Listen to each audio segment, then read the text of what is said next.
Por que um técnico dura tão pouco no Brasil? Eu tenho certeza que todo mundo já se fez essa pergunta, e principalmente comparando com outros países. Por que aqui um técnico dura 6 meses ou 3 meses, ou dá a impressão que ele só tem vida útil em semanas, beleza? Porque teve técnico que já foi demitido em menos de um mês, certo? Não sei se você se lembra. Mas, por exemplo, o Fábio Carille, do Atlético Paranaense, ele já durou menos de um mês, praticamente, no clube. Então, é um momento da gente pensar, de fato, para a gente entender por que essa cultura consegue massacrar tantos treinadores aqui no nosso país e por que a gente não consegue ter uma escola de treinadores lá fora. Bom, eu tinha lido uma matéria aqui no GE, né, no Globoesporte.com, falando sobre a durabilidade de um técnico em cada clube. A última vez que pelo menos um técnico conseguiu durar um ano de trabalho, beleza?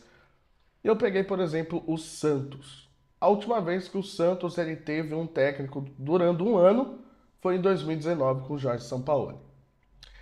Tem outros clubes que dão a sensação de que tem técnicos que duram mais tempo, mas não duram. Em um deles a gente vai falar daqui a pouco. Mas a matéria é muito interessante para a gente poder fazer essa reflexão, para justamente a gente poder entender sobre a cultura do nosso país.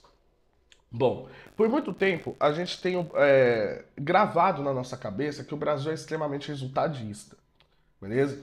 Então, você tem que estar ganhando para conseguir se manter no cargo.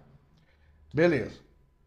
Só que se a gente for comparar com outros países, e muitos da Europa também, como por exemplo a Espanha, e vamos pegar aqui o Real Madrid como exemplo, o Real Madrid também segue uma cultura muito parecida, tá? Apesar de estar na Europa, se você não ganha, você é demitido.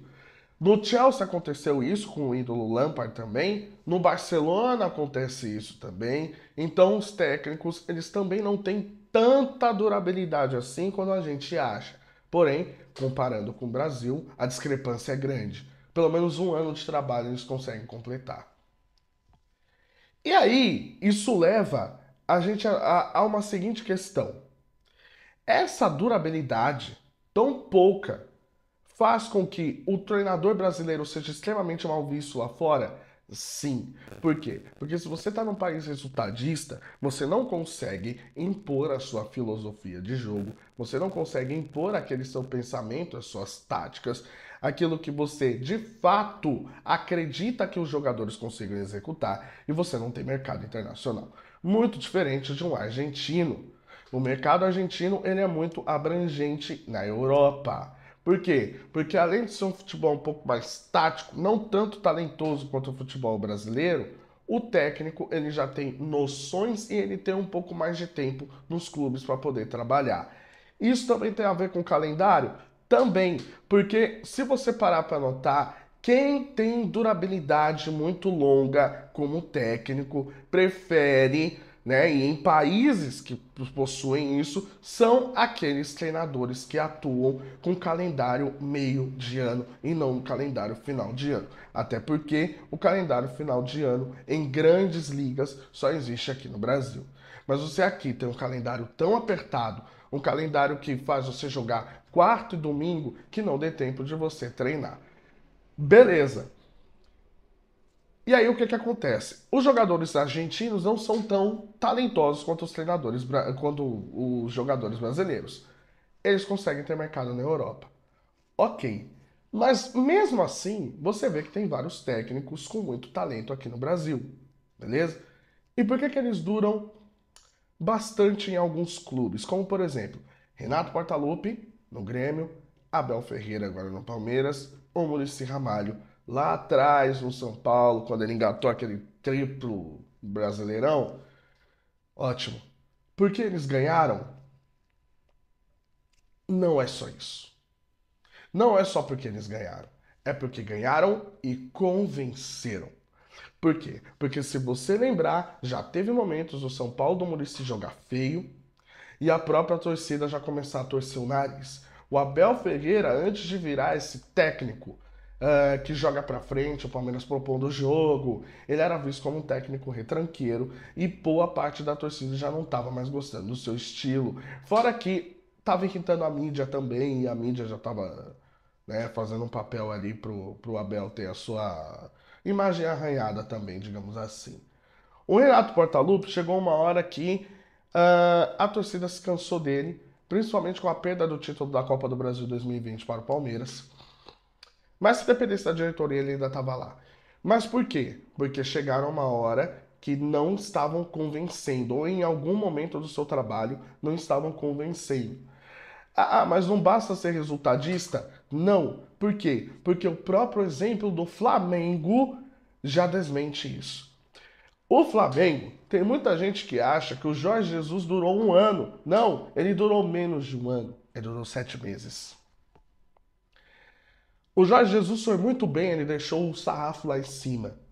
Ele foi tão bem, mas tão bem, que qualquer coisa menos que isso serve para desvalorizar o seu trabalho. Sendo que isso é loucura. Em qualquer outro ano, um técnico que ganhasse 3 títulos jamais seria demitido no clube, como isso aconteceu com o Rogério Ceni lá. Um técnico que tivesse 70% de aproveitamento, como o Renato também teve no Flamengo, jamais seria demitido, como aconteceu. O Dorival, ganhando Copa do Brasil e Libertadores, jamais seria demitido, como aconteceu. Então, não basta só você ganhar. Basta você ganhar e convencer. Então, é por isso que um técnico brasileiro não dura tanto aqui nesse país. Por quê?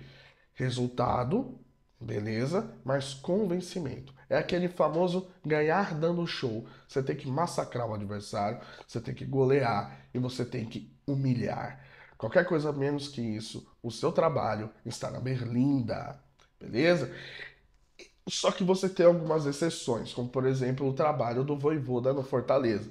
Mas por quê? Porque o Fortaleza ainda, digamos que é um time médio, não está entre os grandes do futebol brasileiro, eles sabem disso, com todo respeito ao Fortaleza, mas no exato momento em que, por exemplo, o Fortaleza se tornar um time muito grande, ele vai passar a ter essa exigência também. Por quê? Porque isso é cultural, certo? Então aqui não basta só o resultado, você tem que ter o resultado ganhando de todo mundo, massacrando todo mundo e não dando chance pro outro. Qualquer coisa menos que isso, seu trabalho está por um fio. Beleza?